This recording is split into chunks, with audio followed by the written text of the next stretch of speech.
দেখুন, অনেকে ভাবেন যে নাম পাল্টালে বোধহয় সব পাল্টে যাবে।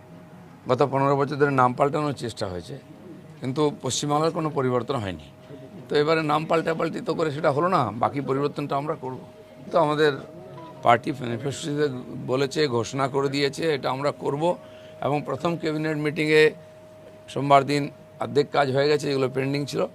বাকিগুলো প্রসেসে আছে, কিছু জায়গায় একটুখানি সিস্টেমের ব্যাপার থাকে, আইন কানুনের ব্যাপার আছে, ওটা করেই খুব তাড়াতাড়ি আমাদের সিএম বলেছেন করে দেবেন। ডিআরই টেকনোলজি তাদের কোনো নিয়োগ নেই অনেক বছর ধরে। টিচারই নেই, বাকি কি নিয়োগ হবে? সব জায়গায় ক্রাইসিস। পঞ্চায়েত সেকশন আমি গিয়ে দেখলাম, একজন লোক 4টে পঞ্চায়েতে কাজ করছে, 4 জনের কাজ। তো যেরকম হবে সেই গতিতে চলছে। এগুলোর প্রসেসও শুরু হয়ে গেছে, আমাদের সব ফান্ড থেকে আরম্ভ করে আর বাকি চাকরি ইন্টারভিউ সব ইমিডিয়েট শুরু হয়ে যাবে। তার ব্যবস্থা যারা যে সমস্ত অনেকে যারা গ্রাউন্ড স্টাফ যারা কাজ করে তারা এর আগে আন্দোলনে নেমেছিলেন যে স্বাস্থ্য বীমা, মানে এই বিষয়গুলো নেই। এই বিষয়গুলো অনেক বছর ধরে কোনো পর্যালোচনাই হয়নি, আলোচনাই হয়নি কি হওয়া উচিত। সেই জন্য কাজের গতিও তাই হয়ে গেছে।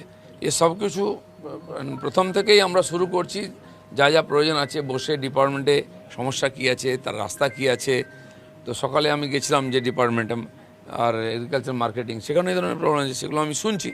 এরপরের ক্যাবিনেট মিটিংয়ে বিষয়গুলো রাখবো, তারপর ধীরে ধীরে সমাধানের চেষ্টা আপনি করব। প্রাণী সম্পদ বিকাশের মন্ত্রী এবং গরু পাচার এই বিষয়টিকে আপনি কিভাবে না, এই ধরনের কোনো ইনলিগাল কাজ চলবে না। কাল সিএম বলে দিয়েছেন সব বন্ধ, ডিএমদের বলে দেওয়া হয়েছে।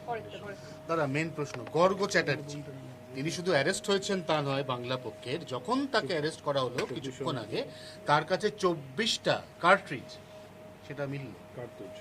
দেখুন, এদেরকে প্রমোট করা হতো, এরা পক্ষ বলে অবাঙালিদের দোকান ভেঙে দেওয়া, গালাগালি দেওয়া, অন্য পার্টিকে গালাগালি দেওয়া, আর শেষে দেখি ওখানে 21 জুলাই বসে থাকতো ডায়াসে।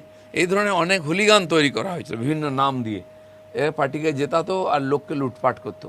সব জায়গায় শুরু হয়ে গেছে অভিযান, দেখুন আপনি, সাফাই হয়ে যাবে। হাওড়ায় শামীম আহমেদ, তৃণমূলের এক নেতা, তার আন্ডারওয়ার্ল্ডে এক বিশাল সম রাজপ্রাসাদ, বাড়ির নিচে, ওপরে জরাজীর্ণ, নিচে বিশাল রাজপ্রাসাদ। এর আগে আমরা জাহাজ বাড়ি দেখেছি, আরও কত কত বাড়ি দেখেছি।